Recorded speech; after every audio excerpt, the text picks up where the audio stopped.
आज का जो टॉपिक है ना, वो है ताकतवर होने पर दूसरों की कमजोरी का फ़ायदा नहीं उठाना चाहिए। कई बार क्या होता है, हम अपने लाइफ में अपने आप को ताकतवर महसूस करते हैं और सामने वाले को हमेशा कमज़ोर महसूस करते हैं। हमें ऐसा लगता है कि हम ताकतवर हैं और सामने वाला कमज़ोर है। इस घमंड या ईगो की वजह से हम अपनी लाइफ में बहुत सी अपॉर्चुनिटी को खो बैठते हैं या बहुत सफलताओं को पाने के चाहते हैं, लेकिन उन सफलताओं को भी हम खो देते हैं। क्यों? क्योंकि हमने जो अंदर का घमंड आ चुका है हमारे कि हम बहुत ताकतवर हैं और सामने वाला व्यक्ति हमसे सामने कुछ नहीं और वह कमज़ोर है। याद रखना, कभी भी किसी भी इंसान को कमज़ोर नहीं समझना चाहिए, क्योंकि वह कमज़ोर इंसान कभी आपकी लाइफ में आपकी हर प्रॉब्लम को सॉल्व किया था। कभी उस इंसान ने आपकी हर बातों को समझा था। कभी उस इंसान ने आपकी मदद की थी और अब समय बदल गया है। तुम ताकतवर हो और वो सामने वाला कमज़ोर है, तो आपका भी फ़र्ज़ है उसकी प्रॉब्लम को समझो, उसकी बातों को समझो, उसकी प्रॉब्लम या उसकी भावनाओं को समझो। इसलिए हमेशा कभी भी अपने आप को ताकतवर महसूस नहीं करना चाहिए, बल्कि ये महसूस करो कि मैं ताकतवर हूँ, तो मैं सबकी हेल्प कर सकता हूँ, सबके प्रॉब्लम को नहीं बढ़ा सकता। कई बार क्या होता है कि बहुत से हमारे लोग होते हैं जो शुरुआत में वो हमारी काफ़ी मदद करते हैं या हमारी काफ़ी हेल्प करते हैं, और जब हम अपनी लाइफ में सक्सेसफुल हो जाते हैं या सफल हो जाते हैं, तब हम उन लोगों को भूल जाते हैं या उनको याद नहीं करते। हमें ऐसा लगता है कि अब हम बड़े हो गए हैं, हमें इनकी ज़रूरत नहीं है, तब उस टाइम हम उन्हें इग्नोर करने लगते हैं। ये हमारी सबसे बड़ी भूल है। हमें कभी भी इन सभी लोगों को इग्नोर नहीं करना चाहिए, क्योंकि इन्हीं लोगों की वजह से आज हमारी लाइफ सक्सेसफुल बनी है। चलिए मैं आपको छोटी सी स्टोरी सुनाता हूँ, शायद आपको मेरी बात समझ में आ जाए। एक ऋषि मुनि थे। वो ऋषि मुनि जिस जंगल में रहा करते थे, उसी जंगल में एक चूहा भी रहता था। और वो चूहा उस ऋषि मुनि के पास आता, वहाँ पे दौड़ता, खेलता, कूदता, मस्ती मजाक करता। मतलब मजाक नहीं, मतलब मस्ती करता, यहाँ से वहाँ दौड़ता।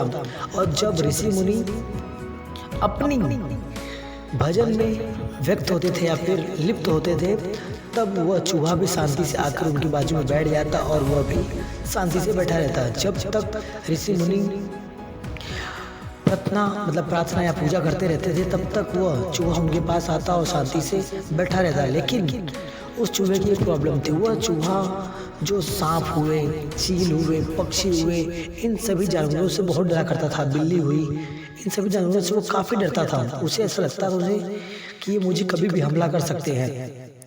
इस वजह से वो चूहा काफ़ी डरा रहता था और अपने आप को बहुत ही कमज़ोर महसूस करता था। तो एक दिन ऋषि मुनि ने देख लिया कि ये चूहा बिल्लियों से और सांपों से और पक्षियों से काफ़ी डरा करता है और बहुत भयभीत रहता है, यहाँ वहाँ भागता रहता है इनको देखकर। तो जो ऋषि मुनि थे वो उसकी बात को समझ जाते हैं और उसे एक ताकत या शक्ति देते हैं उस चूहे को, ताकि वह शेर बन जाए। जब वो शेर बन जाएगा तो किसी से वो डरेगा नहीं। तो जो ऋषि मुनि थे उन्होंने अपनी ताकत से उस चूहे को शेर बना दिया। जब उस चूहे को शेर बना दिया तो वह जो चूहा था वो शेर बन चुका था और वह पूरे जंगल में अपनी रौब जमाने लगा। जब चाहे तब वो किसी को भी हमला करता, उसे मारकर खा जाता।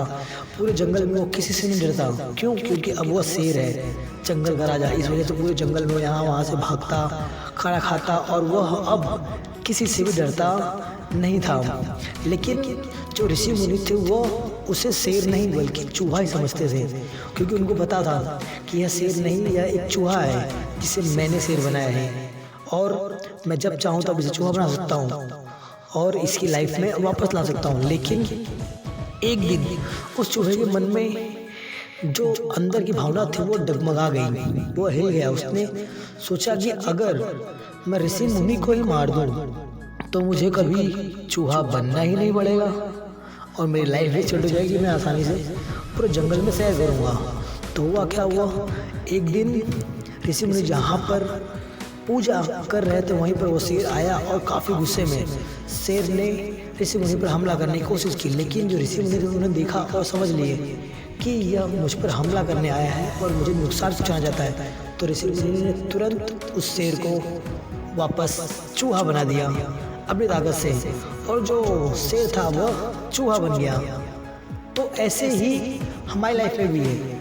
हमें कभी भी किसी भी इंसान पर जिसने हमें ताकत दी है, हमें जो रुतबा दिया है, उस पर कभी भी हमें रौब नहीं जमाना चाहिए, क्योंकि जब भी हम रौब जमाएंगे तब वह इंसान आपकी ताकत को छीन सकता है या फिर ले सकता है। हमें कभी भी इन्हें भूलना भी नहीं चाहिए। हमें हमेशा इन सभी व्यक्तियों की रिस्पेक्ट करनी चाहिए, ताकि ये हमारी लाइफ को और आसान बना सके, हमारी प्रॉब्लम को और सॉल्व कर सके और हमें समझा सके कि हमें अपनी लाइफ में और सक्सेसफुल कैसे होना है। यदि मेरी बात आपको अच्छी लगी हो तो लाइक कमेंट जरूर करें।